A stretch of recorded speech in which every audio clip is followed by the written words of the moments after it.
வணக்கம். ஜவைஜெட் from ஜவாத்பட்டி Pudur. Power writer அப்படிங்கிற அந்த யூடியூப் சேனல் மூலமாக உங்களை மீண்டும் சந்திப்பு ரொம்ப மற்ற மகிழ்ச்சி. அத்தோடு எங்கள் சேனலை சப்ஸ்கிரைப் பண்ணுங்கள், பெல் பட்டன் அழுத்த மறந்துடாதீங்க. அத்தோடு எல்லாத்துக்கும் ஷேர் பண்ணுங்கள்.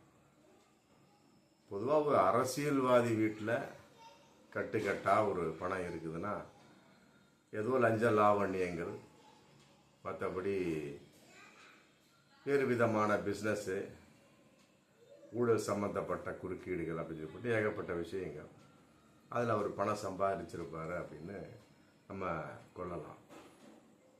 அதே மாதிரி ஒரு தொழில் அதிபர் கணக்கு காட்டாமல் பணம் வச்சுருப்பார். ஆமாம், அப்படி நினைக்க வாய்ப்பு இருக்குது. அந்த மாதிரி வச்சிருக்கவும் நினைய வாய்ப்பு இருக்குது. அந்த மாதிரி தொழிலதிபர் கான்செப்ட். மற்றபடி ஒரு கூலி தொழிலாளி அப்படின்னா அவர்கிட்ட கட்டுக்கட்டாக பணம் இருந்ததுன்னா அவர் கணக்கு காட்டாமல் பணம் வச்சிருக்கிறாரு. ஏதோ ஒரு வகையில் சம்பாதிச்சிருப்பார். அவர் சொன்னதான் உண்மை, இல்லாட்டி சட்டப்படி என்னவோ அமலாக்கத்துறை நடவடிக்கை அப்படின்னு தான் நம்ம சொல்ல முடியும். ஆனால் டெல்லி ஒரு நீதிபதி வீட்டில் கட்டுக்கட்டாக பணம். ஒரு பேர் யஷ்வந்த் சர்மா. டெல்லி நீதிபதி யஷ்வந்த் சர்மா வீட்டில் கட்டுக்கட்டா, அது ஃபுல்லாக 500 ரூபாய் நோட்டாக கண்டெடுக்கப்பட்டிருக்கிறது.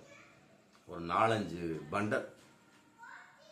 ஒரு சாக்கு அப்படின்னா எப்படியும் ஒரு ஒரு அரை ஆளுக்கு மேலே இருக்குமே, அந்த இடுப்பு வரைக்கும் இருக்கும். அப்படி இருக்கக்கூடிய சமயம் ஒரு 5 கட்டு எத்தனை கோடி அப்படின்னு எண்ணி பார்த்தா தான் தெரியும். அத்தனை கோடி பணங்கள் அந்த ஸ்டோர் ரூமில் வைக்கப்பட்டிருக்கு. இவர் ஒரு பொண்டாட்டி போபாலுக்கு போயிடுறாங்க. ஏதோ ஒரு விஷயமா போபாலுக்கு போகிறாங்க. அந்த வீட்டில் மகளும் அந்த நீதிபதி யஷ்வந்த் சர்மாவுடைய அம்மா, வயதான அம்மாவும் இருக்கிறாங்க. திடீரென்று தீ விபத்து. 14/3/2025 தீ விபத்து. என்னன்னு கேட்டால் எலக்ட்ரிக் ஷாக். உடனே ஃபோன் அடிக்கிறாங்க. நைட்டு ஒரு 11:35 அடிக்கிறாங்க. தீயணைப்பு படை வர்றாங்க. வந்தவுடனே தீயை அணைக்கிறாங்க. அணைச்சிட்டு அப்புறம் பார்த்தோம் அப்படின்னம்னா ஒரு பக்கம் கருப்பாக இருக்குது, இன்னொரு பக்கம் தீக்கரையாக இருக்குது. அதை பார்க்கக்கூடிய சமயத்தில் கட்டுக்கட்டாக 500 ரூபாய் நோட்டுகள். அது பக்கத்திலே தீயணைப்பு படை வீரர் இருக்கிறார். அந்த வீடியோ இன்னைக்கு உச்சநீதிமன்ற இணையதளத்தில் வைரலாக போயிட்டுருக்கு. அந்த மாதிரி இது எவ்வாறு வந்தது? அவர் போபாலில் இருக்கிறார், தன் மனைவியோட போபாலுக்கு போயிட்டார். இங்கே மகளும் அம்மாவும் இருக்கிறாங்க. திடீரென்று ஏற்பட்ட மின்கசிவு, மின்சாக்கு. ஸ்டோர் ரூமில் பணத்தை வச்சுட்டு இவர் போனாரா இல்லை வேறு விதமாக யாரா வைக்கப்பட்டதா அப்படிங்கிறதுல அது அப்புறம் பார்த்துக்கலாம். பட் அந்த இடத்துல உங்க விஷயத்தில் அது அவருடைய அதிகாரப்பூர்வமான சொந்த வீடு தானே, யஷ்வந்த் சர்மாவுடைய சொந்த வீடு. ஸ்டோர் ரூமில்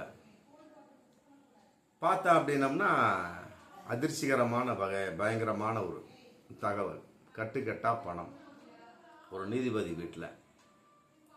அப்புறம் அதுக்கு தகுந்த மாதிரி போலீஸ் சம்மந்தப்பட்ட விசாரணை, அப்புறம் தீயணைப்பு துறை சம்மந்தப்பட்ட வகையில் வரக்கூடிய சமயத்தில் அதுக்கு சம்பந்தப்பட்ட தேவேந்திர குமார் உச்சநீதிமன்றத்தின் உத்தரவின் அடிப்படையில் அறிக்கையை தாக்கல் பண்ண சொல்லிட்டு அவங்களுக்கு உத்தரவு போடுறாங்க.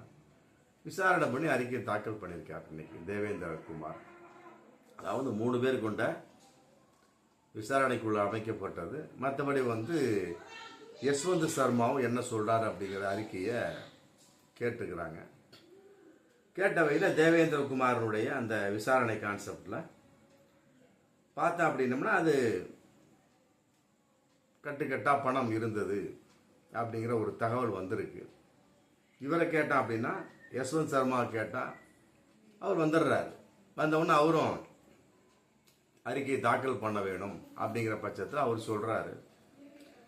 அதாவது இது என்ன அப்படி எனக்கு தெரியலை, மற்றபடி இப்போ தான் நான் உங்களை பார்த்தேன், ஸ்டோர் ரூமில் பணம் இருந்தது எனக்கு தெரியாது, அதிர்ச்சி அளிக்கிறது, உண்மைக்கு புறம்பானது. என்ன குற்றம் சம்பந்தப்பட்ட வகையில் எனக்கு எது சம்பந்தம் கிடையாது. மற்றபடி சம்பவத்தன்று எனது குடும்பத்தாரும் உறுப்பினர்களும் பணத்தை காட்டவில்லை. மற்றபடி வந்து நானும் என் மனைவி போபாலுக்கு போயிருந்து மகளும் என் தாயும் தான் இருந்தாங்க. ரெண்டாவது வந்து அந்த ஸ்டோர் ரூம் அறை வந்து எல்லாரும் சென்று வரக்கூடிய ஒரு அறை, பிரதான அறை இல்லை. பணத்துக்கும் எனக்கும் சம்பந்தம் இல்லை, மீண்டும் சொல்கிறேன்னு சொல்லி சத்தியமிடுற மாதிரி சொல்கிறாரு. எங்களுடைய பரிவர்த்தனை எல்லாமே பேங்க் மூலம் யூபிஐ, மற்றபடி வந்து செக்கு, டிடி, மற்றபடி கார்டு மூலமாக தான் அப்படின்னு சொல்லி சொல்கிறாரு. ஒரு ஸ்டோர் ரூம், ஒரு வீடு, அது அதிகாரப்பூர்வமான வீட்டுக்குள்ள கட்டுக்கட்டா பணம் எவ்வாறு சென்றது? ஒரு நீதிபதியை கேட்டால் மிகப்பெரிய ஒரு எனக்கு தெரியாது அப்படிங்கிறாரு. இப்படி இருக்கக்கூடிய சமயத்தில் வாழ்ந்து கொண்டிருக்கக்கூடிய மக்களாகிய நம்முடைய கருத்து என்னத்தை நோக்கி செல்லும்? நீதிபதி இந்த அளவுக்கு இருக்கிறாரா அப்படிங்கிற ஒரு கருத்து. சரி, அவர் சொல்ற மாதிரி இருக்கட்டுமே, எந்த பணம் எனக்கு தெரியாது அப்படின்னு சொல்லி சொன்னார்னா அந்த இடத்துல பணம் எவ்வாறு சென்றது அப்படிங்கிற மிகப்பெரிய ஒரு கேள்வி இருக்கு. இத்தனைக்கு வந்து அவர் வீடை பார்த்தோம்னா பிரம்மாண்டமாக வீடு இருக்கு. ஆமாம், ஒரு காத்து கூட அங்கே இருக்கக்கூடிய செக்யூரிட்டியை தாண்டி போக முடியாது, அந்த அளவுக்கு செக்யூரிட்டியாக இருக்கு. அப்படி இருக்கக்கூடிய சமயத்தில் கட்டுக்கட்டா ஒரு 5-6 பண்டலை வந்து எவ்வாறு வந்து ஒரு நபர் வந்து அவருக்கு தெரியாமல் அது ஸ்டோர் ரூமில் வைக்க முடியும்?